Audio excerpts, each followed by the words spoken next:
Hello, everybody, and welcome to the Baka podcast.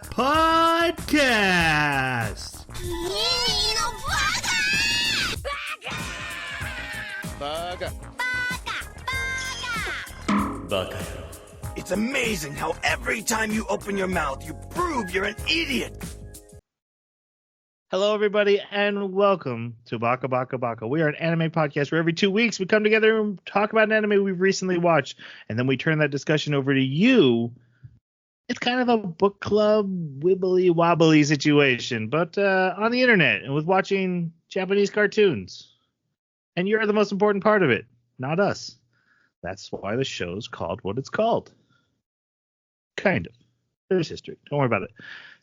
We are currently doing our end of the year, start of the year, retro, random, rules-free picks, and we picked another movie. We've never done this before. It's not rules-free. It's almost rules-free. Rules light? Yes. Still offended. It's not that they're rules, they're more like they're guidelines. Yeah, and so we watched a movie. We watched the film Paprika. And to talk about it, I need the help of my co-host. First off, with his anime film hot take, is the Leo DiCaprio to my Inception. It's Jeremy. Sometimes shorter's better, sometimes it's not. Yeah, that's my hot take. Shorter's not always better. I'm not good at hot takes. Sometimes the sun is up, sometimes the sun is down. That's right. Come at me. That's it. When it rains, you get wet. Yes. But only if it's raining. All right. We also have the Freddy Krueger to my Nightmare on Elm Street. It's Jason. How do I put this? If just because you have a higher budget for a film, you can't lean on how beautiful the animation is to get away with story holes.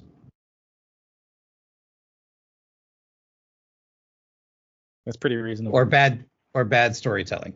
There we go. My name is Troy, and my film hot take would be... You just walked right past that one. I think it's going to come up. It's a hot take. Yeah. Real hot. My hot take is Sizzling. that anime film is not anime television, and it is producing something different, and that needs to be accounted for when reviewing it. Dude, that's my hot take. You basically said the same thing I said, just with different words. Better words. Can movies be classified as anime? What? Yes? Well, yeah, anime is normally television. Real high quality Baka coming to you today. Never mind. Let's move on. What about a made-for-TV movie? What is art? Yeah. That's probably coming up soon, so let's not pull that trigger too soon. All right, yeah, we watched Paprika. Let's give our non-spoiler review, so just a general idea of what we liked about it and if we recommend it. Jeremy's going to go first. It's not what I had hoped. It's very interesting, and it does play with, dreamscapes and stuff. But I really thought it was going to dive more into the weird, and it only got somewhat weird. So, in some ways, there were times when I felt like I was watching Evangelion a little bit. But overall, I mean, it is really pretty, but it's short. I'd still recommend it. Just hour and a half's not much to ask. It's a fun visual experience, if nothing else, right? It's not like you got to watch 12 or 25 episodes. So, yeah, I'd recommend it. All right, Jason? It's pretty. I thought the music was good, but the story for the content and the topics, it felt too simple. and it was agreed. too straightforward. I had a good time watching it visually, but I didn't come away feeling, wow, I'm glad I watched it. For me, I get what both these guys are saying. I think it makes a storytelling choice that doesn't work very well, and I don't really want to talk about it till we're in the spoiler section, but it definitely makes the start of the story tough to chew. And then from there, you're kind of off balance as you go on the rest of the journey. Beautiful, like everyone said, there's no doubt about that. I do think I liked it. I think, this is the second time I've seen it. I remembered it fondly. I think I'll remember it fondly again. I do think, overall, I'd recommend it. It's worth the watch. It's definitely not perfect. My biggest thing was I walked away from it after watching it and think, I guess he didn't have anything to say other than look how cool my art is. I revisited that because it didn't feel fair, and I chewed on it, and I come up with some, okay, he had some stuff to say. And I want to explore that as we get to the rest of the episode. Stay tuned. To kind of bounce off that, this was kind of rolling around in my mind, was that this felt like he had a bunch of cool set pieces and he built a story and a world around it. And sometimes that works, sometimes it doesn't. And for me, it didn't quite work. So just so you know, this is actually an adaptation of a novel. I didn't know that. So the story actually did exist before he made the movie. That happens? Like there's like a graphic novel or something, and then they turn it into like a. This is just a regular novel, just a book. No pictures. Okay. Yeah, not the ones with the pictures that you read. Excuse me, I think the only one of us that is actually actively doing that is you. Everyone should read Mad. Mad is amazing. Mad Magazine? No. Undead Unluck also. And Undead Unluck also finished. So I am done reading that. That was great. And only manga I've ever read front to back. Well, I guess I didn't. I picked it up right where the anime left off. So I can't even say that. Oh well. Which one is it? Undead Unluck. Why'd you call it Mad? No. I'm also reading a manga called Mad that everybody should be reading. It is the craziest, wildest story. The end of every chapter, I'm like, no way. I did not see that coming at all. And it's happened over and over again. I have no idea where it's going. It doesn't seem like it knows where it's going, but every chapter is great. It has we talk about character deaths and repercussions. It does not care. It will slay the main character right in front of your face, and you just have to deal with it. It is so good. It is Jason, this sounds like right up our alley. It is Walking Dead with aliens anime. It is so good. Huh. Okay. Just called Mad. The manga and it's only I think 15, probably in the 20s now. Sorry, what are we here to review? Yeah, the movie, Paprika. Look, I want to bang that drum. I want to bang that drum so bad. Okay, Paprika. Where are we? Opening and closing. Hey, there's an opening. Is no closing? No, but there is an opening in this movie, which I was like, oh, cool. We'll get to talk about this. Your guys' thoughts on that opening sequence. Not the first scene of the movie. The first thing of the movie happens, and then an opening plays. Your guys' thoughts on it? It's fun. I enjoyed it. It was neat. It was neat. It was really cool to see the character jump into and through different things. But to me, it almost gave a sense of joviality or innocence, or the tone that it implied was not as serious as I was thinking I was going to get when I came to this anime. There were other times that were like that too, where the musical accompaniment just made it feel very light, and that's it didn't feel like the right tone to me for this anime. So I think looking at the movie as a whole, because I think I would agree at the beginning, but at the movie as a whole, I think it fits. It also does a really good job of showing you kind of how the dream logic of this movie works. Basically, 99% of this movie works on dream logic, which is, hey, there's a picture of a garden, and if I step into that picture, now I'm in that garden. Or there's a statue of a mermaid, and if I see myself as the statue of the mermaid, I'm now a mermaid and have mermaid powers. If I see myself, I am now where that other self was, because that was me. Like, it doesn't make sense. As long as there's a single line of logic that connects A to B, it can happen in this dream world, which feels very realistic to dreams. And I think this intro showing her bounce around the city using these dream logic, teleportation, doing things, jumping into people's shirts. Getting chased by some guys who were hitting on her, and she jumps into a person's shirt, and then it's a shirt of her. Just kind of gives you, here's kind of the rules of what you're about to watch. And I think it worked well for that.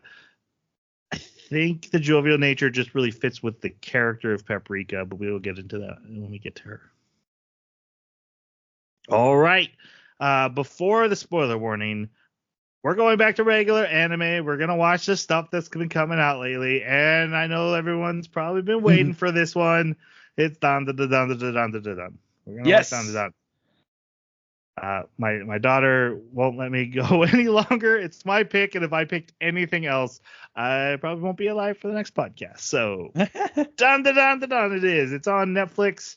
It is the story of, he believes in ghosts or aliens, and she believes in ghosts, and they try to disprove each other and find out they're both right. Now they have to team up to save the world. Yeah, we'll get more into it. Well, I want these guys to go in with open minds, so we're going to keep it there. The OP's a banger, and if they say anything else, they're lying. Get that down now. All right, spoiler section for Paprika. So we're going to spoil the film Paprika. There's no sequel. There's no season 2. Yeah. I kind of want to get your guys' thoughts before we go into the story proper on the dream logic, especially since 2 episodes ago, we're talking about dream logic and how that affected the story. And now here's one where literally dreams are the whole point. Like, this wasn't being maybe, it was very much like, no, this is dreams. And how that worked for you guys, because like I said, you guys had some thoughts before. So out the bat, if the boy in the herring was chess, this is checkers, as far as the dream logic goes, because the threads are very followable. And that's what I meant by the story ends up being fairly simple. Not only was the plot itself fairly simple, but also the dream logics were neat to look at. And it almost felt Akira-esque the way things molded and shaped. However, when you flipped from one scene to another, even though they may not be different, there was something very obvious, very tangible that the audience could hold on to that made it make sense. Kind of like, the different movies that are playing in our detective's head, which we're going to meet here shortly. From scene to scene, every time the scene changed, like she takes the briefcase, goes over the guy's head, but it then turns into a guitar. That makes sense, or not makes that logical sense, but at least it's a thread you can follow very easily. In our last movie, it was that there was no thread. It was just I feel like this should be the scene, so here it is. So yeah, for me it was all right. Yeah, I don't want to push back too hard on that, because I mostly agree, but I do think that the threads were there to some degree, maybe a little more, like, the water. We're not discussing that movie. You don't get to talk about it. No, I know. But I brought it up, but you don't get to talk about it. But I totally agree with your metaphor. This anime, it plays with dreams in such a simple way, and it is too easy to follow. When it first started, I really liked the idea of what it was doing because, you were doing a little bit of mental gymnastics, but it wasn't too much. And I thought, oh man, where is this going to go? I'm excited to see how it unfolds. And I'm really going to have to do some serious, jumping through hoops in order to figure out what's going on and what's being said. But it doesn't really do that. The dream world is fascinating to see and it's fun to watch. But it almost seems like it's really just there to emphasize the core of like the characters moving past their trauma and just the bigger story. It is almost a set piece. Like it's not as crazy and weird as I think dreams can be. I was really hoping for more. There was a really cool scene that we'll get to in a bit where she thinks she's jumping over a small barrier to get into the thing, and actually it's a railing on a 4-story building. Yeah, I wanted more of that. The more the mystery, more of the messing with the investigation, more manipulation between reality and dream world. Yeah. We didn't get a lot of that, unfortunately. Mm-hmm. It was pretty clear for the most part as to whether you were in reality or you were in the dream world. There was only one scene where it was not clear. And that was resolved very quickly. I would have liked to see more confusion about that.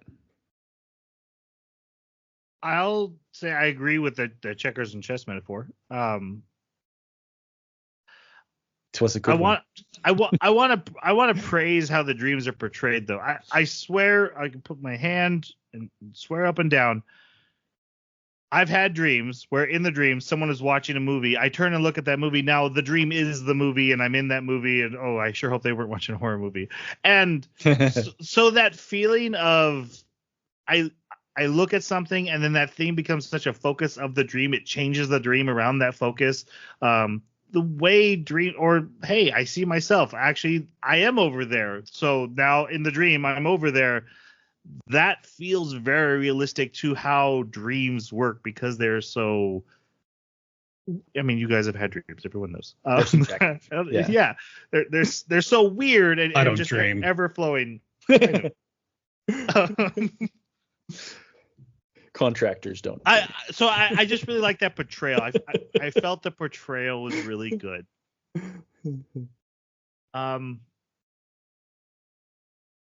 I will say, and one of the reasons we're talking about this instead of jump directly into the plot, this is going to be a nightmare to recap because I'm about to go into this opening scene and I can describe it two ways. I can try to describe to you the 15-minute sequence that happens of bizarre randomness, or I can just say this character is having a disturbing dream.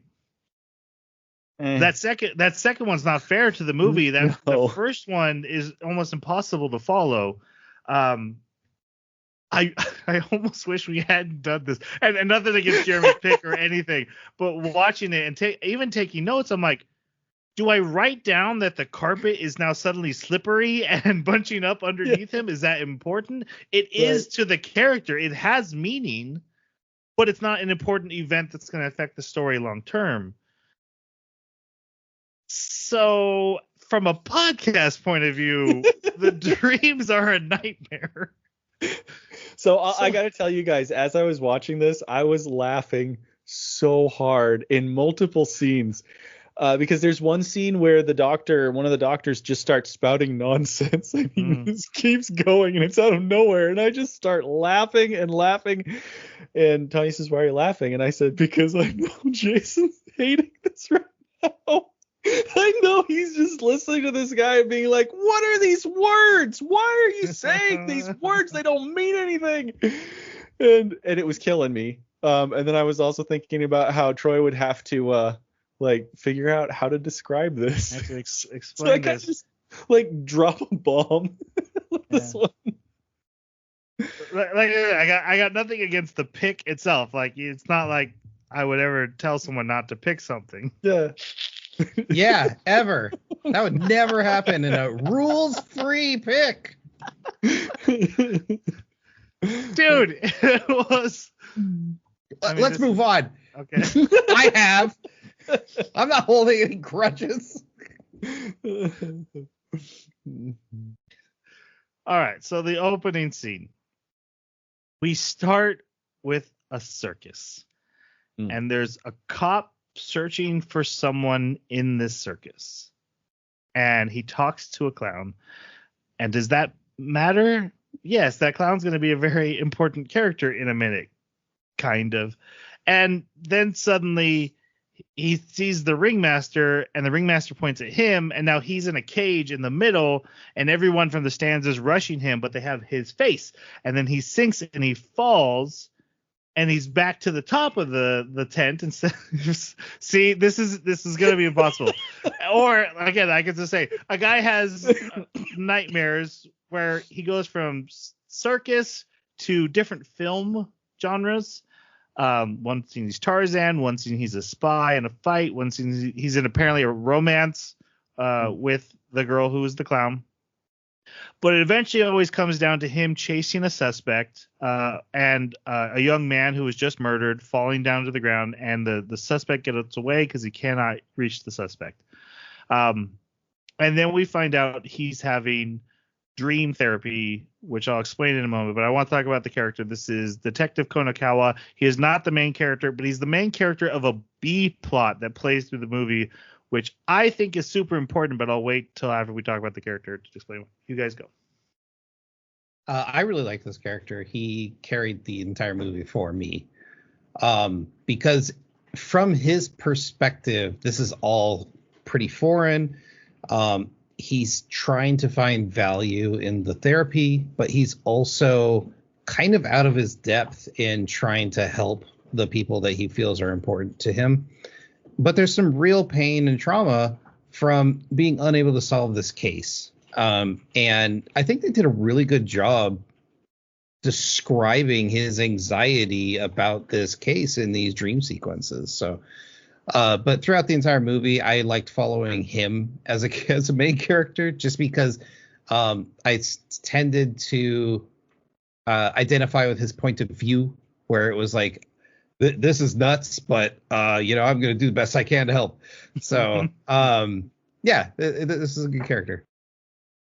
I mean, you're not wrong, but I didn't like this character. I was bored by him. I wanted to follow. I wanted the camera on the doctors and figuring out what this technology was and how it was being used. So every time that it cut back to this guy, I was like, come on, get back to the interesting stuff. I did not like him. Well, that's the problem.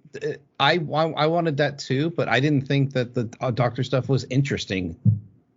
I did. But we'll get to that. But I'll yeah. Sorry, I didn't mean to interrupt you. Oh, no worries. So for me, he was just kind of bland. He was obviously a very important part of many sequences. He was required to be there. And there were times where he was exploring the dream world. In fact, it happened a lot because most of this movie takes place in either the dream world or a hybrid of the dream and reality. So he is in weird environments a lot. But to me, it was like he was the grounding feature that was trying to pull everything back towards sensibility. And for that, too, I was just kind of annoyed by him. I was like, no, I want it to spiral. I want to see what happens. So, but as a character, his story it's fine. It's very easy to follow. It's the tells are there very early about why he's dreaming about, movies, and yet the gates are closed and he hates movies, but he doesn't hate movies. But it plays out in a very predictable way with him as far as what his motivations are, what his issues are, how they can be resolved. I think the biggest question I had was who is the dead person in the corridor? And they do play with that a little bit. But in the end, the answer is it fits very well, and really cleanly fitting pieces is not what I was looking for this anime. And maybe that's on me, because coming in with expectations isn't necessarily fair to the media, but I did. So Interesting. I didn't expect that response from you. You were looking for it to be messier and a little more gobbledygook. Yeah, that's never Jeremy. Yeah, when you tell me that something's going to be about dreams, I'm like, okay, there are no rules. Let's get weird with it. Let's get weird. This is going to be crazy. Yeah. Huh. He's my favorite character along with Jason. I liked. Well, I'm a film buff, so him talking about lines of sight and and how that you have to edit around that. I was like, oh yeah, that's cool stuff. I like that stuff. But I also like that. All right, so when I came back and reevaluated themes, I came up with my theory, and I'll honestly tell you, I don't think my theory is right. I don't think this is creator intent. Me and Jeremy argue about that a lot. I'm like, this is what the creator intended. He's like, no, that's what you want the creator to have intended. I think I'm definitely on that second one here. But I see the Detective's B story as the cipher to understanding what the A story is trying to explore and say. And when I came to that realization, I really liked his story a lot more because I take it much more literal. Like the theme of it is literal. He even says, I think, the synopsis of the theme out loud, this character. So I appreciate that he's here, and I like the character. I think he's super fun. He's one of the highlights of the movie for me. When you say that it's the cipher, you mean that it's essentially a simpler repetition of the same story, right? Okay. Yes. Yeah. Same theme. Yeah. Hey. Yeah. Awesome. All right. So, dream therapy is a literally cutting edge. Like, this isn't on the market yet. This is something that was just recently invented, and through friends, he's been allowed to access it. And he wakes up from his dream, and along with him is our main character, as we know her right now, Paprika. And I think it's worth calling out that she wakes up in the bed with him, even though it's shown there are two separate beds, so maybe she was in the bed next to him. But then they're analyzing the dream in robes, as if intimacy has happened. Like it's implying something. I've lost the word. That would have been better than that, but it's what I'm going with. And then literally it cuts to her walking out the door and her clothes are back on. So that's the anime saying, like, yeah, we're in reality, but screw that. Like, who needs to hold on to rules and stuff like that?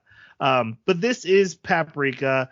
We find out she's also a therapist named Atsuko, who is helping lead this new dream sharing technology. Your guys' thoughts on both Atsuko and Paprika, because technically they are different characters of the same person. Their lines and the way they acted were fine. The idea of this characters I hate, and I hated this scene once I was 30 minutes into the movie, because unless you can point me to another scene that it happens in, every other scene, Paprika does not appear into the real world. So unless her walking out the door was also a dream, so he was in sub-dream to then dream and then reality, which was not explored or explicitly said, I don't know how to explain this scene. And also, does that mean Paprika and Atsuko can be in two different places in the real world? Also, they seem to work independently. It's not like a off and on again, where a like split personality kind of situation. I hate trying to analyze this character in my head, because the answers are not there. And it makes some of the scenes infuriating. Yeah, that answer I expect. Oh, that's amazing. So for me, if something is not explicitly stated, but all the context around it implies something very strongly, I go with the implication. And so I took this to be a sub-dream, even though it never explicitly states that.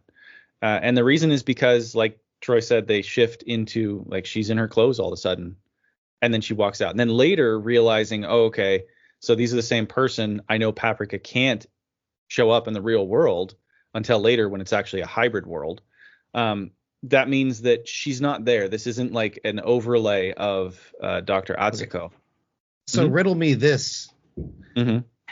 If he's getting dream therapy with this DC mini, which we're going to talk about here shortly, how'd he get it? How do you get it? So do you remember early on they say that because Atsuko has used the dream mini so many times, she doesn't have to wear it to be in the dream world. And so she can pop Paprika into the dream world. So all that needed to happen was he needed to put it on. He was by himself in his hotel room. By Atsuko? No, he didn't have to put it on. He put it on. She didn't have to. She was somewhere else. How did he get it? The Dr. Torotaro gave it to him. Yeah, him and the chief are old college buddies. He went to his friend and said, they haven't seen it in quite a while. He went to his friend and said, I'm having anxiety attacks. He said, hey, I just had someone help me with my depression. Mm-hmm. I'm gonna hook you up with it's off the books, not hush, but I'm gonna help you. And they out. tell us this later. They don't tell us this during this scene or before it. Oh, okay, I missed that then. Yeah. So that's kind of how I interpreted that. I like the two characters. I also like how the real character is very reserved, and the anime plays with trauma, and so clearly she's got some issues that are causing her to repress. And Paprika is the unrepressed, free, flamboyant, joyful version of her that she never is outside of the dream world. So it's fine. I see what they're going for. I like it. I like the fact that they can interact with each other. I thought that was very interesting. It was almost like Paprika was an annoyance to her, which was entertaining. I would have liked to have seen more of that. I liked when they got into a bit of a power struggle where she's trying to tell Paprika what to do, and Paprika's like, "Oh, you remind me of the bad guy." I hate this. They didn't explicitly define any rules for the dream world. And so there was an implication in the beginning where your dream was yours. And when you dreamed with the DC Mini, it became your own world. However, at no point were the dream worlds separated. They were all interconnected. That's not true.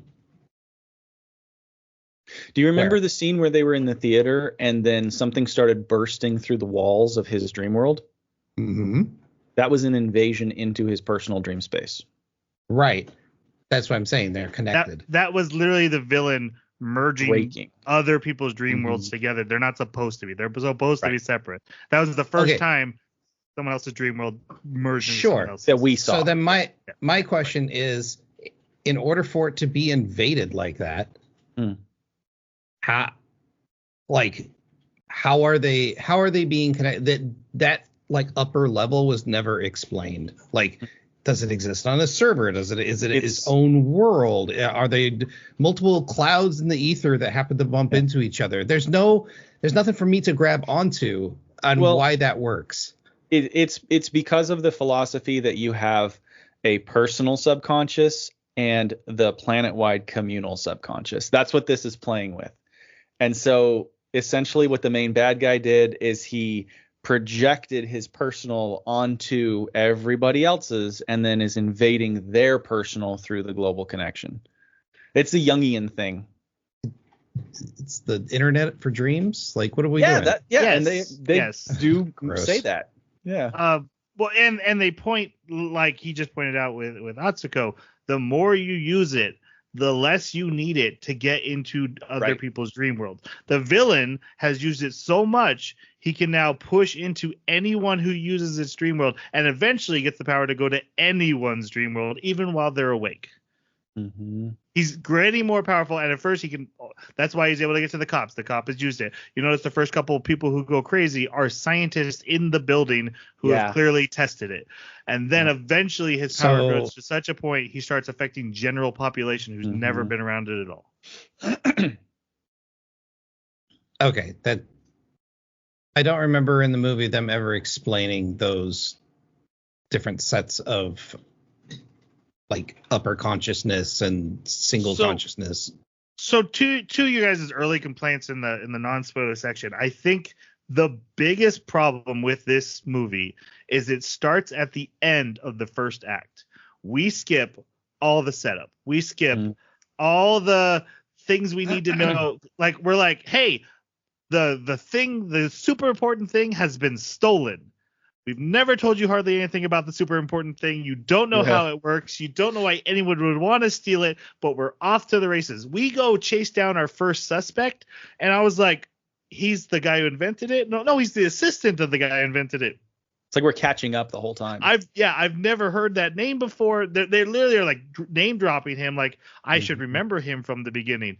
But it's like we're at the end of the first act. We skipped 30 minutes of this actual story and are coming into it, and I felt like I was on my back foot the rest of the movie trying to catch up on what I missed. It's a choice the movie makes. It's not exactly a bad choice, but it left me reeling the entire movie.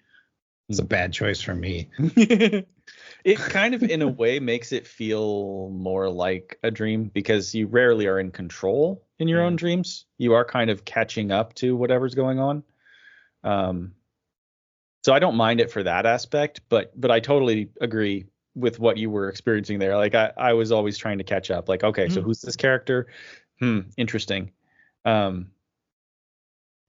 the point where you do have to pay very close attention to very specific comments to fill in gaps from that had happened before this all started. Yeah. Like the fact that, hey, this is an internet thing that, internet that's been created. So like that's one of the things that I still don't have a satisfactory explanation for is like, who are the bartenders? I don't really know. And when he's online, he seems to be in the dream world, but that's because he's used the DC Mini and the website seems to be helping him manually get into the dream world without using the actual DC Mini. Yeah. And was the overall consciousness or subconsciousness, planet-wide subconsciousness created? Has it always existed and they're tapping into it? That's a Jungian thing, and it's as long as there's sentience, all the sentience creates a global planet-wide subconscious. Specifically in the movie. It's not specifically in the movie, but that's what they're going for. It fits. I've never heard of that till this moment. I'll agree it fits, but it's not specifically what the movie says. Well, yeah. The movie does not tie itself directly to it, but you have like the noise of the subconscious and everything with the parade. So it's interesting. It's a choice. Choice. I haven't talked about Paprika yet. I found the contrast between the two characters really fun and a cool thing to explore. I couldn't tell you which is which, but it gave me that super id vibe. Like they're clearly different aspects of each other. Which is also Jungian. And also, I really enjoyed when the romantic reveal confession scene, how it tied back in. Like Paprika was the answer to that equation. Like it doesn't make sense without Paprika, but when you see what She's Paprika the spice is, you need.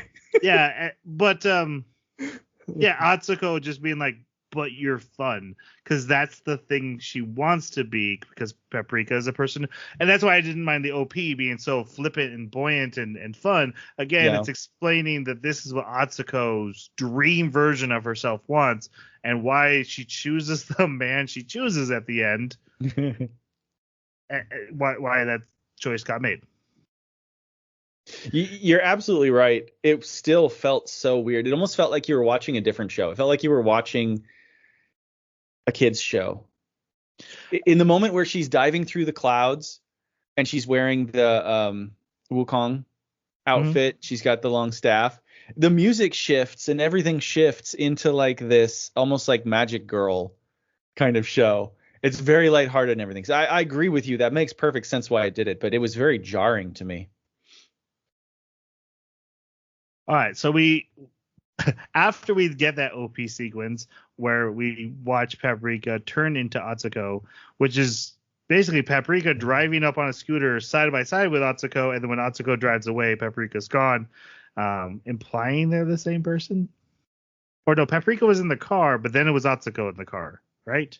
It doesn't matter. I don't remember the exact scene. Yeah, they did it in the OP too, where it was like it was Paprika, and then it was all of a sudden Atsuko. Yeah, that's what I meant, because this goes right into the rest of the story after that car scene in the OP.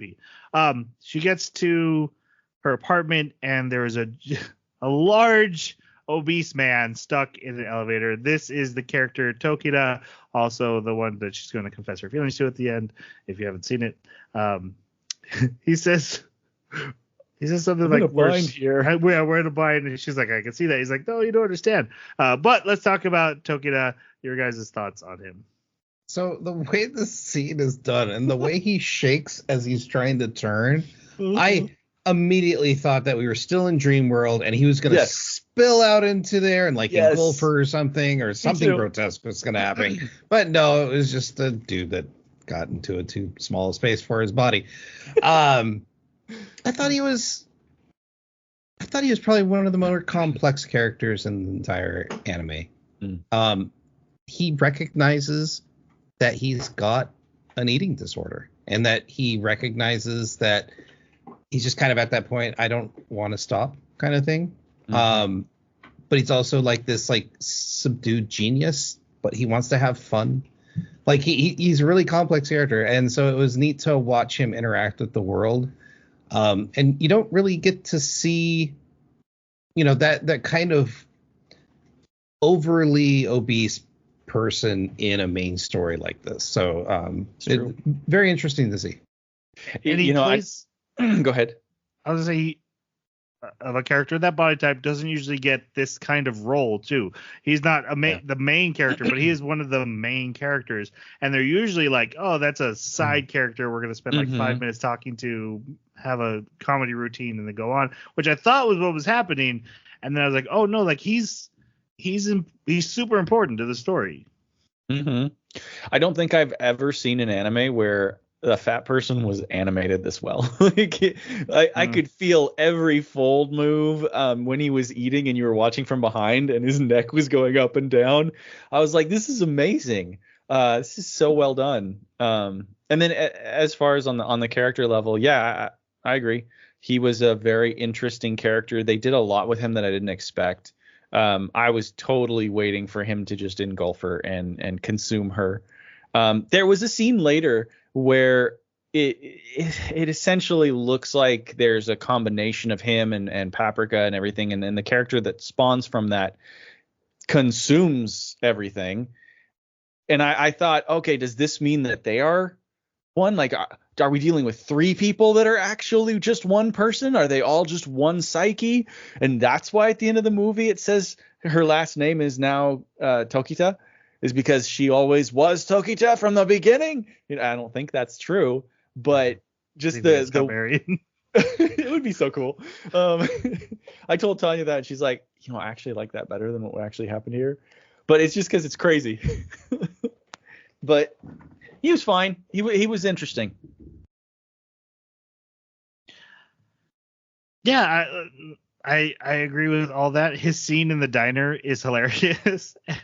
just the amount of dishes keep coming. Well, just because that thing that every waiter does. Okay, who's got this plate? And the fact that it's him every time, and he's just like, me again. But yeah, his role in the story was really cool. The playing with the theme of both a creator who doesn't want to really handle the responsibility of what he's creating, so he just keeps on creating, and then also exploring the idea of technology that leaps humanity forward, but without proper safeguards, and how dangerous that could be. It's not. Well, this is made a lot before that, and I wasn't going to point any fingers. It so fits. It's not the. I mean, but also maybe at that time, I bet social media would fit very well into the very true. same pocket. Like, yeah, we Mm-hmm. keep doing this. And, Yep. Black Swan Technologies. Yeah, it's definitely a theme. It, like I said, when I walked away, I was like, this didn't have anything to say. This is one of the things I came back like, well, it is saying that a little bit. It doesn't really harp on it. And I'm not really sure it exactly had something to say about it, especially since the villain or the guy who's complaining about it and warning about it is actually the villain who's abusing it. So whatever. But I thought the way they presented Tokido with it and how like he just had good, earnest intentions, and I also see filmmaker in him and an artist. And this is where I kind of, what is art? Because he has this dream of, I want people to be able to share their dreams. And I do think the movie is saying that storytelling and many other forms of art is a way people share their dreams. So thus making movies is a Tokido way of, hey, I want humans to share their dreams with each other. I think that's what they're going for, or that's what I'm taking away from it at the very least. I could see that. I could see the writer, the creator, overlaying himself on that a little bit. Yeah. We're gonna get deeper in onto that. So this is laying some seeds for rabbit holes I'm going down. Nice. All right. So yeah, he is there to explain the DC Mini has been stolen. Again, we've seen it on screen one time. Yeah. But yeah, there's 2 other copies out there, and they've both been stolen. And so they reach out to the chief and let him know, and they're like, okay, we got to deal with this before the chairman finds out. So they all go back to the office, and they're immediately confronted by the chairman, who's like, starts ranting and raving at them, and is like, I know it was stolen. I know you guys have screwed up. You guys are the worst. I hate you all. I'm a wheelchair bound old guy with sinister dead eyes, but don't worry about that. Yeah, obvious bad guy is not obvious. Oh no, he is obvious. Yep. Yeah, confronting them again, just about the dangers of unbridled technology without safeguards. And then the chief starts trying to reassure him and spouting random nonsense. This is so good. This is the scene Jeremy was talking about earlier, making laugh. I like the scene, except for that no one reacts to the fact that he's clearly having something go on. Like, this could be a stroke.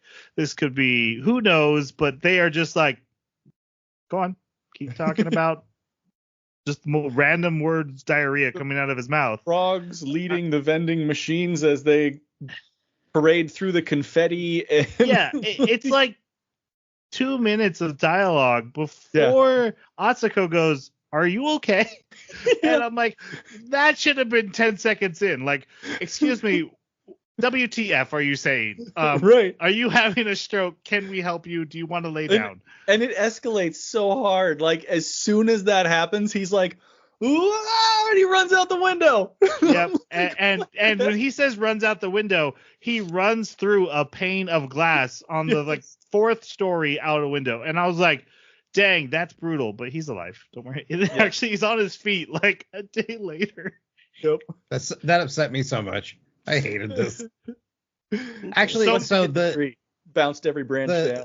The spewing of was pretty good. Like, it started off fairly coherent, and then it just escalated in getting less and less coherent. And I was like, oh, he's obviously being affected by the dream thing. Mm-hmm. This is pretty interesting. He's going nuts.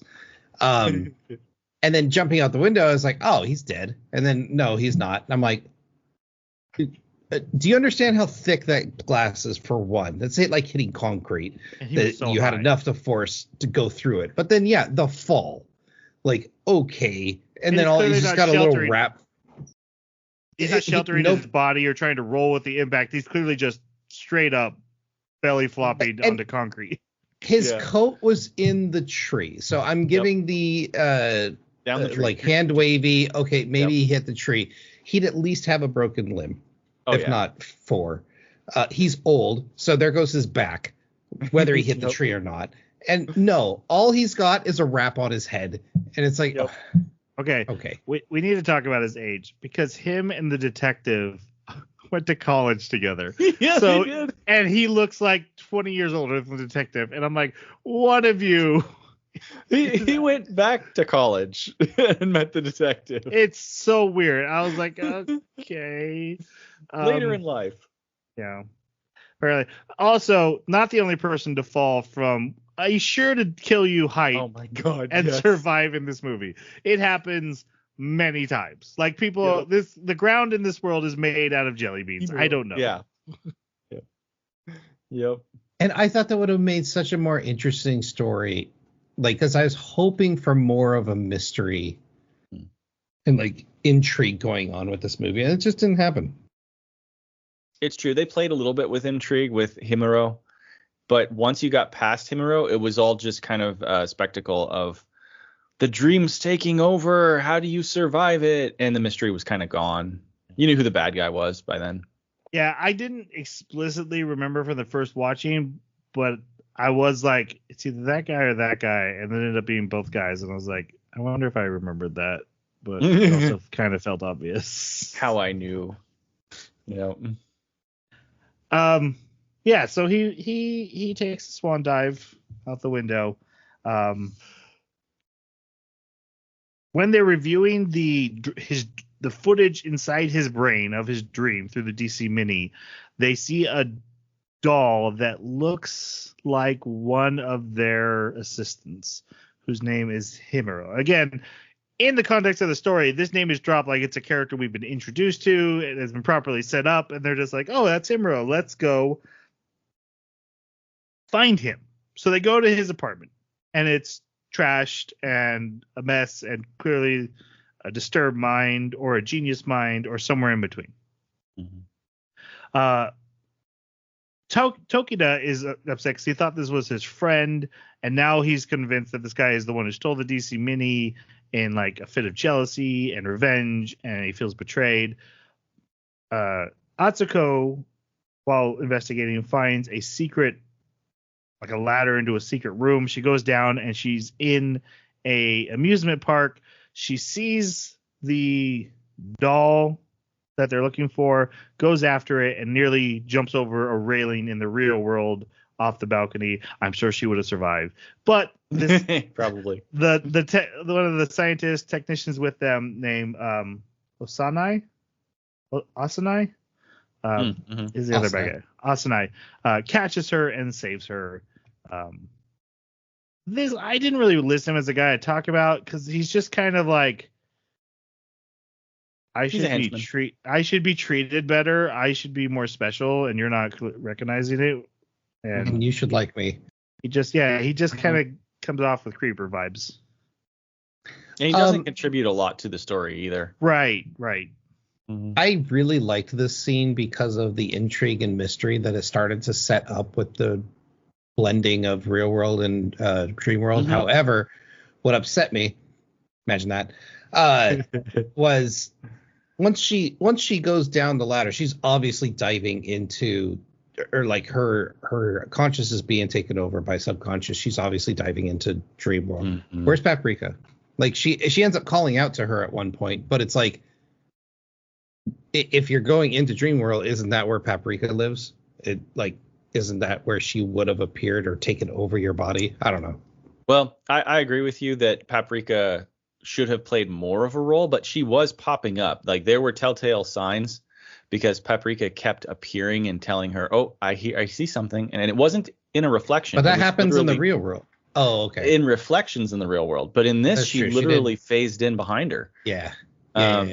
So she gave her warnings here and there, but it was like Atsuko didn't transition into Paprika at any point, so she didn't even realize that she had gone into the dream world. I think it started happening when she was in the hallway.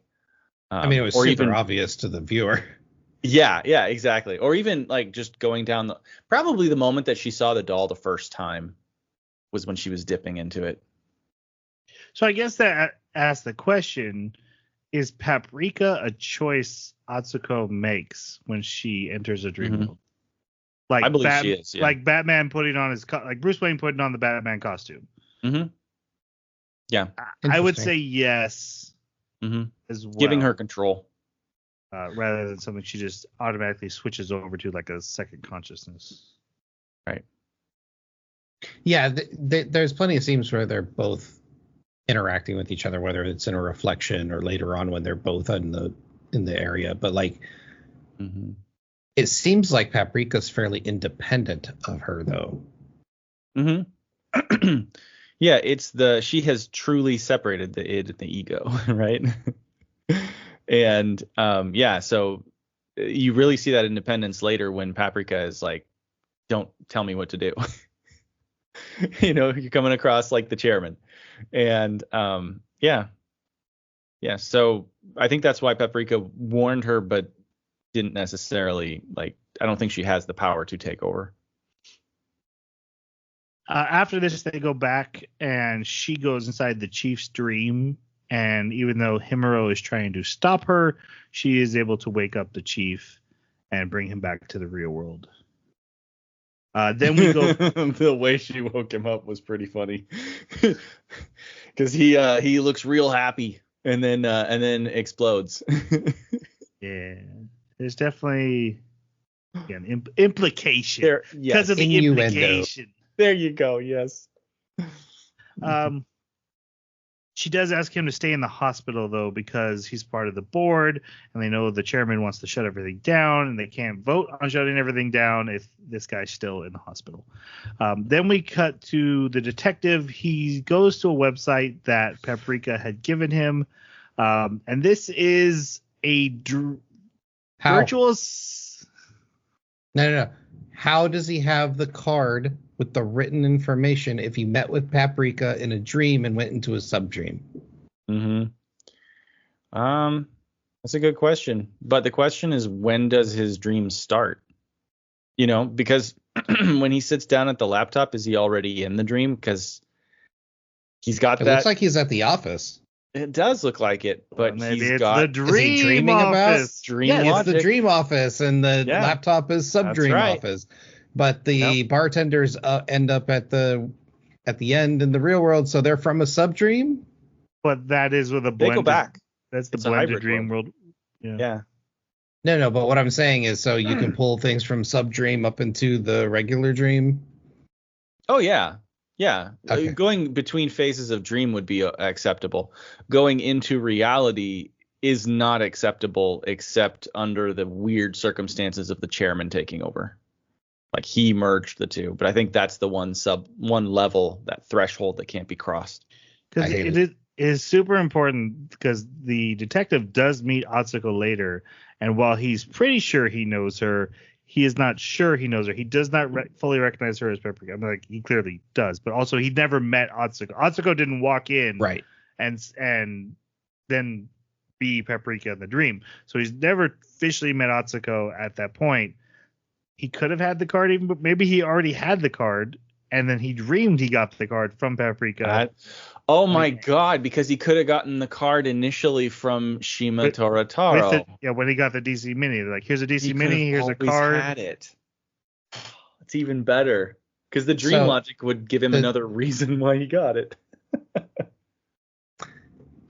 This is all speculation, and it's upsetting me. Yeah. So let's move on. Again, we skip the first act. I swear that was I walked away right? like, did that movie skip like a whole act? I have a feeling you are 100% correct. Yeah. Okay. So on this laptop, he goes into a virtual bar and has a virtual session date with Paprika, who explains to him, don't you think this virtual or the internet is like the dream world, and how similar those two things are? Which, answers Jason's question from earlier. Is it just that internet dreams? Yes. Yep. And then they go through repeating the dream sequence he had before, except for this time she empowers him to continue it and go further. And they end up in a movie theater talking just about film. And again, I came back to the major theme of this is about story creation, about creating stories. because of the literal, hey, I'm a guy who used to make movies, and this guy talking about literal like movie verbiage and stuff like that. Mm-hmm.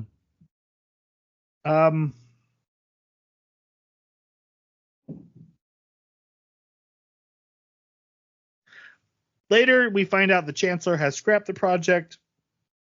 So Atsuko and Tokita go to the real amusement park that she saw in that. Chancellor. You did say the Chancellor. Chancellor. Chairman. He might as well be. I wrote Chancellor. Yeah, Chairman. And he did it. That's He did awesome. it without the board, right? He made a command decision. Yeah. Yeah. Mm-hmm. I'm just picturing. Yeah, I know what Lord I know. In his wheelchair. They go to the real version of the amusement park they saw in that dream. They do see the creepy doll there. By the way, all dolls are creepy.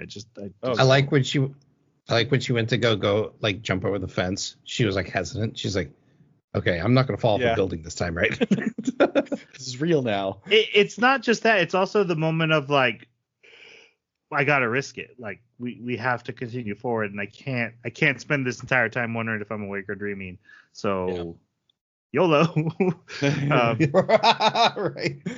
And then the body of Himuro drops from the Ferris wheel that they were under. Don't worry, he's fine. That red stain, that was more just jelly beans. Cherries or something. Yeah. He is alive. I think he's comatose for the rest of the movie. So maybe it's fair, but big smile on his face, if I remember correctly. Yeah, he's He's having a great time in the parade. Yeah, we haven't talked really about the parade. It's like all this garbage and toys marching across random scenery, and whoever sits in the chair gets to rule it. Mm-hmm. It doesn't matter. It's just how they visually interpreted it for this shared dream that's for invading people. The way I interpreted it was, if you're part of the parade, you're captured. Mm-hmm. Like, you've been abducted in your dream, basically. Mm-hmm. Subsumed into the noise. So then they bring in Detective Konakawa for help on the case, and kind of explaining to him everything that's going on. This is where he meets Atsuko, and like just staring at her like, what could that be? Is that her? Is that her? And then when he leaves, though, he has an anxiety attack. We see Tokita has started building another DC Mini, because he's like, don't worry, if we need one, I can just make one. So he's building another one, and Atsuko comes and scolds him, both for how he is not handling the responsibilities of his actions. Like, this is all cascading from his genius invention, but also, he's just like, well, I didn't do this, so it's not really my problem. So she scolds him, also scolds him for, life choices he's clearly making about himself. And then she's told by Chief about the anxiety attack with Konakawa. So she runs out, and we literally see her like go through a superhero transformation. She runs out and turns into Paprika, running to go help him. And then they're back in the movie theater talking. We see Tokita go inside of Himuro's dream into the parade and trying to. He's accusing him, saying he still thinks he's the bad guy. And he ends up he realizes, oh, it wasn't you, and he gets attacked by the dream and basically integrated into it. He gets captured. Then while the detective and Paprika are talking, that dream spills into the movie theater they're sitting in. She sees Tokita, tries to save him.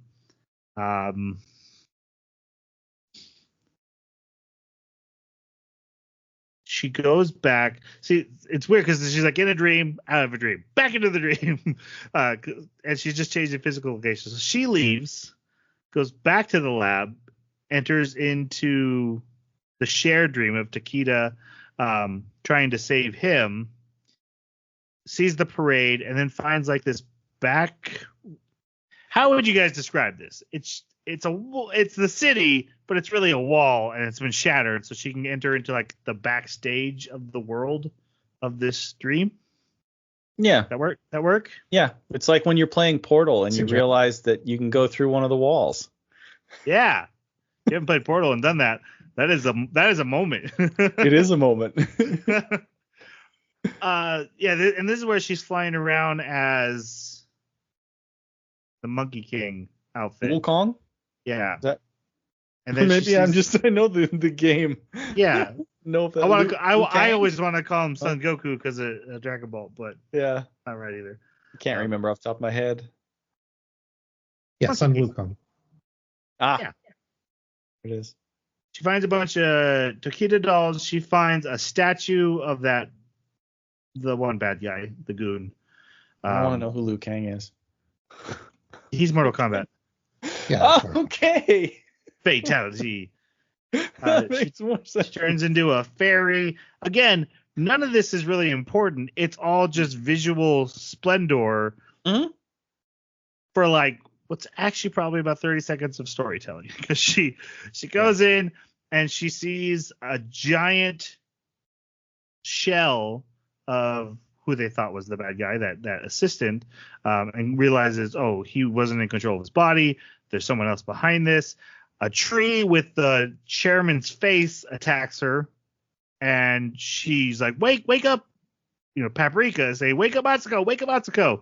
So the chief does. And then they go to the chairman's house to confront him, where the chairman stares up out of his wheelchair. He now has tree limbs for legs, and she realized she never actually woke up from the dream. The wake up signal didn't work. She didn't fall into a bathtub of water. Yes. That was an Inception joke for people who watch movies. Yeah, so she's stuck in the dream, and the chief who's with her isn't actually with her. He's still outside the dream. This was the goon, Osanai, and they chase her. There's a big fancy chase sequence, and I really like the chase sequence because it's like, again, she's jumping into a statue and turning into that mythical creature, and then he's turning into the spearman who is in the statue and throwing it at her, so she becomes a mermaid. It's a dream logic chase across a dreamscape. It's very cool. Yep. But they get her. She's captured. They pin her down with her butterfly wings.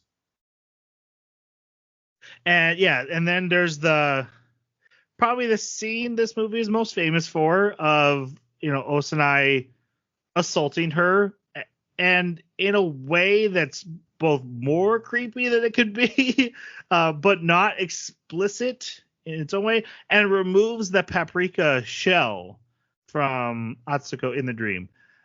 Meanwhile, the detective, who's just sitting around this virtual bar, hanging out with the bartenders, goes to see a movie out on the street, and it's the movie of Paprika being captured. So he pushes through the film screen and enters into their dream, just like they did to his, and he grabs her, and they run back into his dream and runs away. And all those sequences we've been seeing from his therapy sessions are now he's using them, since he knows them, to escape, gets to the scene of his trauma where he's been chasing the bad guy away and sees Osanai and shoots him.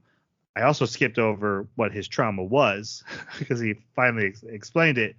He explains it to the bartenders, though, not Paprika, which is a choice. But when he was young, he was going to make films, and he was working with his buddy who was just better at him in everything. He's better looking, just a better person. And the film they were making was literally him as a cop chasing his buddy who was the criminal, but it also was clearly a metaphor for I can never reach him. He's just too far ahead of me. And they had a falling out. He never finished the film, and his friend ended up dying. And he's regretted his entire life that he didn't finish that film, didn't live up to that guy's standards. So now we're back to the current scene, and he pulls out his gun, So it was never about the murder case he's trying to solve. It was literally his anxiety about his real life just affecting his work. He pulls out his gun and he shoots Asanai in the back. And then he poses for like a big finale James Bond sequence, kisses Paprika, which wakes her up in the real world. Atsuko wakes up. Well, actually, he kisses Atsuko. It's not Paprika anymore. It's just Atsuko naked in his arms, and he's holding like a Bond girl, and he just kisses her. I mean, that's gonna happen in a dream, right? Like, dream, yeah. And then she smacks him, and then wakes up.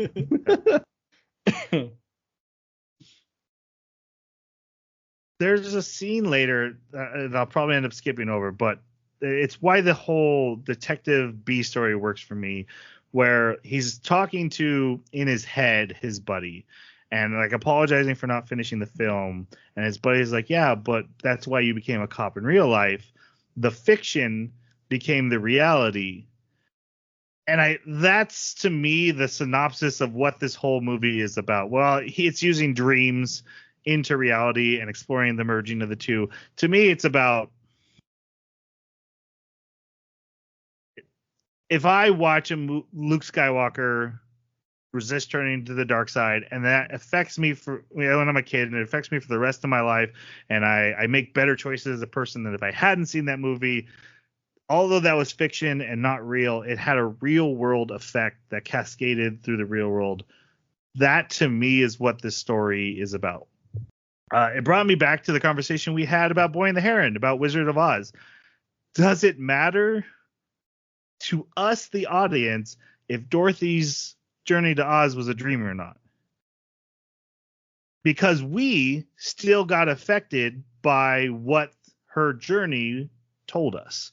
So in her world, it doesn't matter if it was real because it became real to us and then has a real world implication. That's why I think at the end, the real world, the dream world start mixing, because to this writer, creator, storyteller, he's saying the art I make becomes real when you take it out of its art with you in the real world. I like your analysis. I think you're probably onto something. However, the question of does it matter? I think it's, if you're going to put up two pieces of art and judge it on, I can't say objective because it's art, but like if we're going to go like mass audience acceptance, or what a large percentage of the audience finds better for one or the other, it's kind of like if I need to get to work and I can either have someone drive me in a 1980s Ford pickup or in a 2025 Porsche, the end result's the same. I still get to work. However, the experience in the Porsche is going to be better. And I think that's why I think. Not if you want to stick really close to that person. That's true. Well, your metaphor, man. Hey, in a 1980s Ford pickup, that was one seat as well. So get real close. That's what I'm saying. In either vehicle, it's one's going to be objectively better than the other. But all I'm saying with that is, I think there's a better way to tell the story, even though the message may not be affected by that ending. Yeah, I mean, that's all fair. For me, I want to know what is going on with the weird stuff that appears that is very Japanese cultural wise. So you have a couple of scenes where when it really spreads into the real world, you get like, I'm trying to remember each one. There's like women carrying. Yeah, women with babies that turn into like golden cats with fishes. And like there's clearly some symbolism there that I'm not catching on to, where these different transformations happen. There are a couple that were pretty easy to catch. And those were like the cell phone headed girls that are talking about how, they're raising their skirts, and then the male ones that are like going underneath and taking panty shots with their cameras. And then you have these the businessmen like pirouetting off the top of the building in perfect form. Like there are things in there that are clearly a commentary. Yeah. On Japanese. It's fine. Those guys that society. jumped off are fine. Oh yeah, they're fine. If this anime Yeah. set any precedents, it's that they all survived and they're just wearing little head bandages. So I think that there's more than one thread of thing that he's saying here. Now you could make the argument that that's just all of the noise that's coming across from the local portion of the psyche, right? And that's an issue there, and so it's going to surface in this parade. But at the same time, if we're looking at things the author may have intended to put in to send certain messages or to say something about these topics, I don't know that that's it. I think there was probably more to it. Because there's clearly things about technology. There's clearly things about self, and the duality of self. And coming up at the end here, we're going to talk. I think there's also a theme about the dreams of the past and the dreams of the future, and how one is consumed by the other. And like I said at the very beginning, I definitely feel I'm more on the side of this is what I'm taking away versus what the creator intended. It made the movie better for me when I opened that box. I also tend to think a lot of stuff means filmmaking that doesn't, and I need to be aware of that and cognizant of that my own perspective is definitely playing into tune there. I would say my supporting evidence is they literally do have a character explaining film and film study in the movie to the audience. But yeah, I agree. There are definitely that was something I had thought of. There's definitely more themes than just what I picked up on. But my biggest thing was the Tokida saying, I just wanted to invent a way for people to share their dreams together. And then that line of the fiction became the reality. And I tied those two together and made a theme that works for me and made the movie more enjoyable for me. It definitely raised it in my enjoyment of it. Because I, again, walked away saying, so nothing really to say for that guy, right? When he definitely did. So whatever works for you, and I definitely don't think everyone should take away the same thing. Yeah. That's fair. I think it's a fair observation in the show. There's something there about, I mean, obviously there's repressed traumas and stuff going on because the chairman has that issue about wanting everybody. He wants to be able to do. Okay, so I said it before. I'm gonna say it again. He just wants to do what everyone else can. Or no, he just wants to have what everyone else has. And then he just wants to have what everyone else has, So like it just starts with him being like, oh, I just want to walk. I want to do what everybody else wants to do. But then as soon as he gets the power, he's like, okay, I want all the power. I want everything. Yeah. I'm going to consume it all. And so that same contrast in personalities, so to speak, where you have when somebody has a problem, if they don't address it, you start to see them behaving incorrectly. And so you see that same thing from what's her name again? Atsuko. You see the same thing from Atsuko. In her day-to-day life, she is in opposition to how she behaves as Paprika. And at the end of the show, she embraces that side of her personality, the id, right? And goes and marries the guy. So it's clearly also saying something about how you need to let yourself express who you really are and not, which I think that's the more generic statement that's being made, but I kind of like yours better because it's I guess it's a little more interesting to me. I've heard this one so many times now that hearing it again is like, okay. Let your inner beauty shine. Be true to yourself. Yeah. It's the friends we made along the way. That's right. Yeah. Was myself. Was the old men whose legs don't work, who we share a bed with, so we can have our body. Oh, that's, yeah. That's all accurate. Asanai. Yes, that is accurate. Speaking of Asanai, so when Atsuko is woken up, we see it freaked me out. We see like his bloody handprint on the window. He's not there, but his dream version is still there and dying. And then we cut over to the chairman in where they're sharing dreams Friday together. the 13th kind of episode here.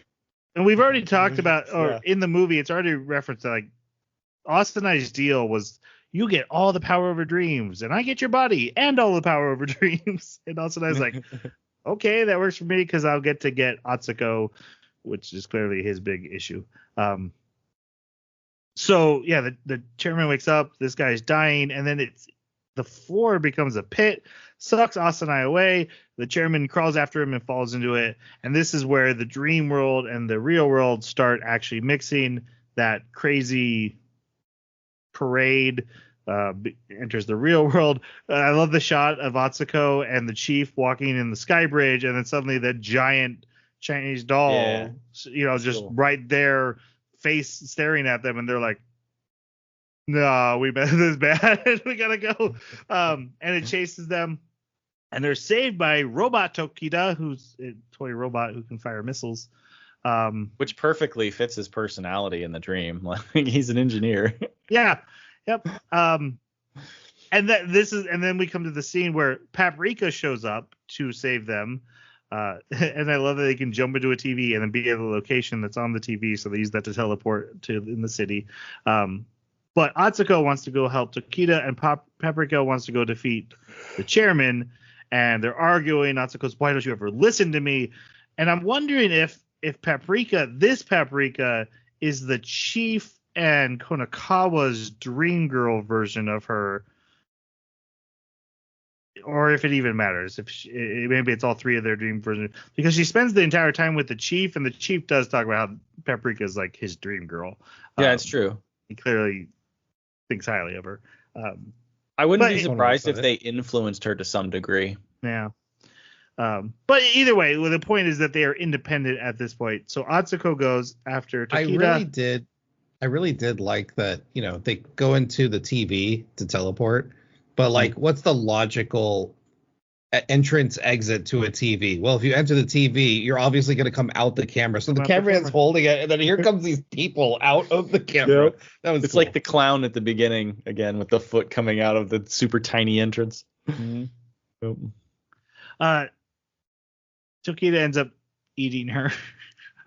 Yeah. But that dish is it's a cold dish. It needs a little spice. Yep. That felt a little too on the nose. It did, but it was cute. It was, especially when Paprika later said it herself, and she's like, "Yeah, you just need a little paprika." Okay. Jason, was there an English dub for this that you watched? Yeah, I watched subtitle. That's what Tubi. So I found it on Tubi. I had to watch with ads, but it started at subtitle, and I was like, I don't know Tubi well enough. I'm not messing with the settings. Let's just go. Let's just watch this. Right. Okay. So yeah, I also got the Japanese subtitle version. So I'm sure Jeremy watched. Mm-hmm. All right. So the chairman turns into a titan, a shadow titan over the city, starts blowing stuff up and declaring that he's gonna devour and rule, and just going full on bad guy. Just no. I'm now a kaiju. Yeah. Bring on Godzilla. Yeah. Yep. So the answer. Also, the cop and the bartenders are running around and helping. They help save Paprika at one point. Mm-hmm. Paprika's answer. Oh, I guess no. We have to go to the love confession first. Atsuko, a dream giant version of Atsuko, shows up and it confronts Tokita and admits her feelings for him. Again, with the confession of, because she also makes fun of his weight, but then says, because you're so fun, which I thought was a great reflection of what Paprika represents and what Atsuko is missing. Then she disappears into the robot. Paprika decides the solution is she also goes into the robot. And then a baby comes out of the robot. and the baby starts eating the nightmare. And then the chairman kaiju attacks it, and so the baby starts eating the chairman kaiju, and is aging as it absorbs this guy and turns into a giant kaiju naked woman in the sky, who then disappears, and everything is fine. Yep. Rebirth Chairman's of gone. the combination of the two. Right. And also, to me, my idea was that, yeah, the past hangups of the old are absorbed by the dreams of the young who take over the world. That's just the cycle of, and that's what Paprika knew. Hey, how do we beat this old Kaji Dodger? We need brand new young life. Mm-hmm. I'm guessing. Again, Mm-hmm. totally. Sounds like it fits. Yeah. Because otherwise, it just makes no sense for a random baby. It felt very Akira, but like, hey, here's a baby. It wins. Can't beat a baby.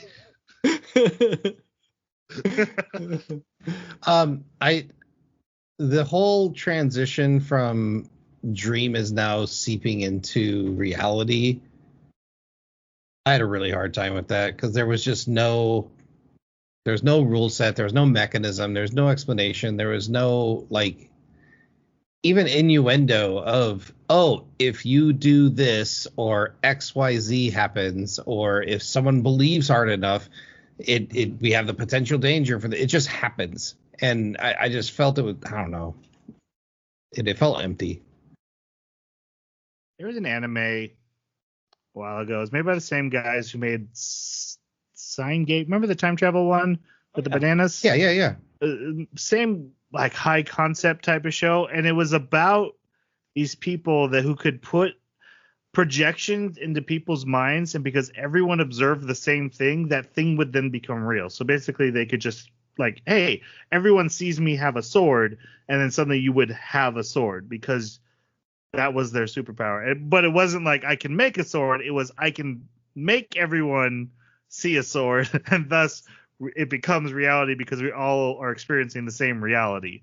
I kind of took it as that. Like they all see the dream being real, so the dream, it might as well be real. And I get, then why would buildings destroyed? They can't think. Does a tree fall in the forest? Does it make a sound? Yeah, I know, but shared consciousness, something. I think dreams are the most frightening thing in existence. And if they ever actually were able to render themselves into the real world and have like a projection, a three-dimensional interactive projection, this is exactly what I would expect to see, and much, much worse. So that's what I took it as. I didn't take it as people just sort of experiencing the same hallucination. I took it as these things, they got out of the dream world, and that's horrifying. So it's like that Sam Neill movie where he's Merlin and they stop believing in the god, so the god that stops existing. I don't remember that movie. That's a deep cut, sorry. Sam Neill was Merlin. Yeah, That even goes past me. Sorry, man.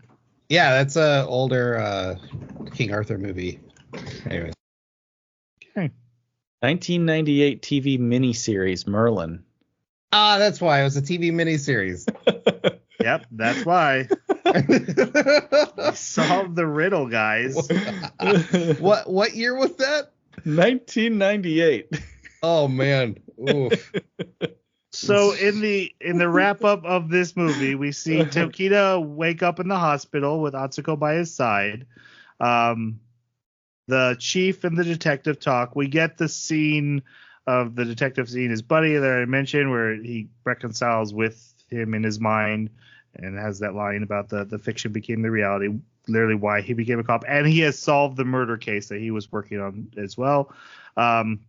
He then visits the bar, and he's given a card basically saying that Atsuko has changed her last name to Tokita, and he's recommended to go see a movie called Dreaming Kids, which I feel like I should have done some follow-up research on, and I did not.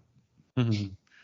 I really thought they were going to show us that his buddy had made a movie before he died that he wasn't aware of that referenced back to their friendship and how he saw it.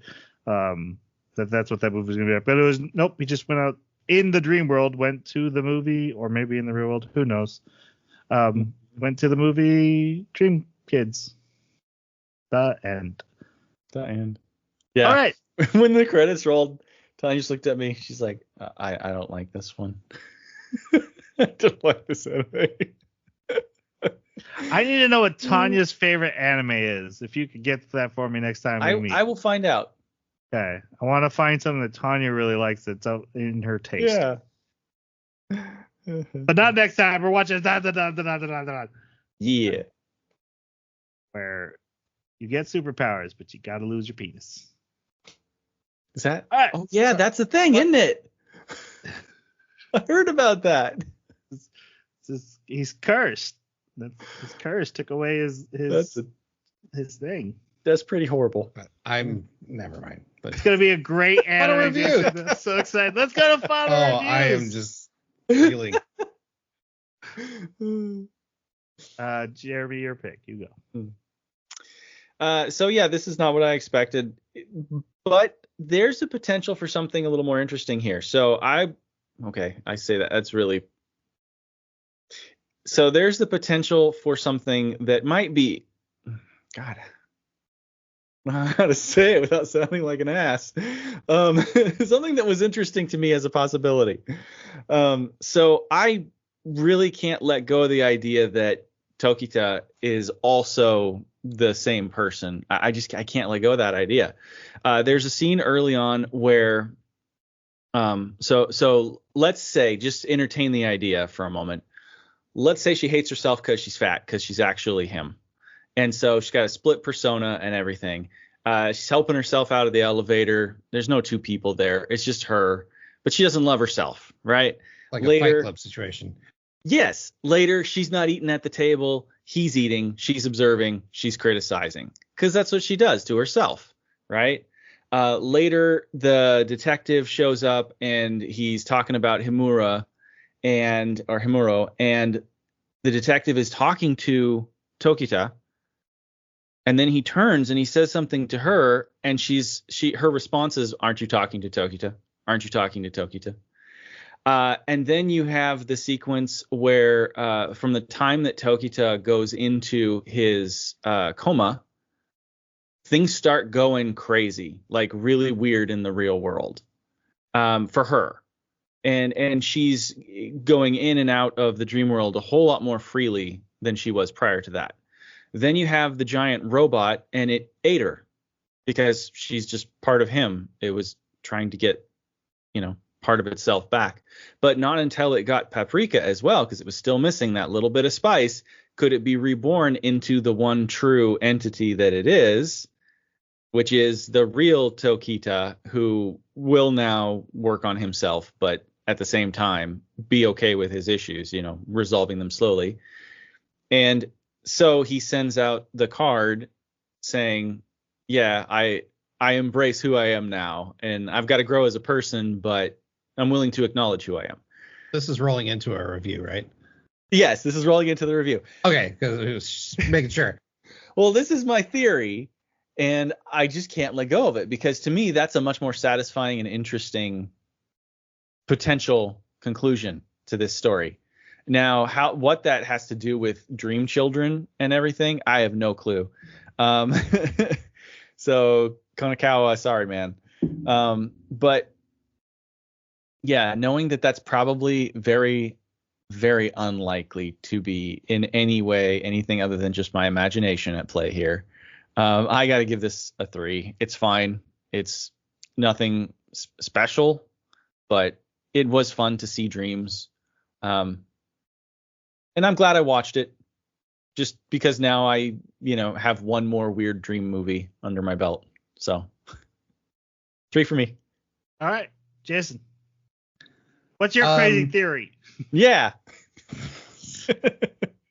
And none of it happened, and Tokita's still in a coma. No, that's a hot take. It was all a dream. It was all a dream. Yeah. It was sub dreams within sub dreams. Uh-huh. You And really the need top to is see still Inception. spinning. Right. Yes. Yeah. The animation's gorgeous. I did watch the dub. The voice actors did a great job. Very believable. And I liked the B roll of Konakawa. No, Konakawa. Yeah, Konakawa. The overall story was fairly simplistic, but also it didn't seem to.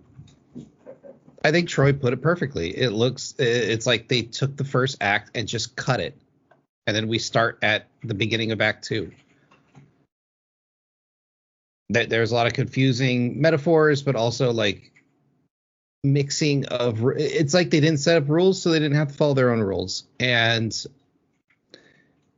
I didn't think the story had a satisfying ending or any sort of message I could take home. I'm not glad that I watched it. I didn't hate it, but it wasn't something I could recommend. I'm giving it a 2. It just wasn't for me.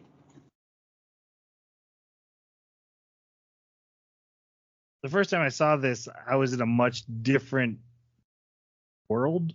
Like, getting to sit down and watch a anime movie was like, that's special. You didn't get as many anime movies. There's like Akira. It is way past that, but I'd seen Perfect Blue and I was super excited, and I was super excited when I watched it. Now I've seen a lot of anime movies. I watch anime on a regular basis. It definitely doesn't carry the weight it has of just, I can't believe I'm watching the anime movie that's breathtakingly visual, and also there's a story happening. Now the story matters a lot more. So it went down from the last time I watched it. I do still think I enjoyed it. I like Boy and the Heron more. And that isn't even like in my top Studio Ghibli films. So I'm going to give it a 3. I already gave my crazy theory. I'll say, Jeremy, you make a very compelling argument. I don't agree with you, but you almost had me. I was nibbling on the bait. I think Osanai wrecks your theory. Otherwise, it's very good. Well, Osanai, I think, is interested in Tokita. Like, if we follow my theory, I think that's what he was saying by like, oh, I like the real you. You don't have to change. She uses Tokita. She pisses him off when she mentions Tokita. Like, she compliments Tokita, and he gets all pissed about it. Oh, okay. Like, that fat guy is the whole reason we're in this problem. He ruined everything. He's just like, he's a genius, though. That's fair. Yeah. So a 3 for me. If you haven't watched a lot of anime movies, or you just want a visual spectacle, I think it's worth watching. Again, my theories, I think they're not right. I think there are the themes that we definitely talked about are definitely there. My big overall one, I think, is just my personal takeaway, which is a fine thing to happen with art. Perfectly fine. Anything can happen with art. Anything? Well, not anything. Jeez. Well, what is art? What is it, though? Sorry. Is this podcast art? Oh, I'm asking. You all have to answer that. No. Is this podcast art? Yes. No. Yes. The editing sure is. Okay. Maybe, yeah. Good job, Troy. All right. Let's wrap up. So if you have thoughts on the movie Paprika, please send them to us on our website, theanimebakaclub.com, on our contact us button. You can also reach us on our Twitter page at Baka Podcast, or contact us wherever you found this podcast and leave reviews and stuff and things and thumbs up and bells and doohickeys and whistles. I don't understand the internet anymore. I've never felt older in my life. Whatever. Our next anime is Dandadan, like I said. And I think that's it. Did I forget anything, guys? Let's say goodbye. Thanks for listening. See you next time. Sayonara.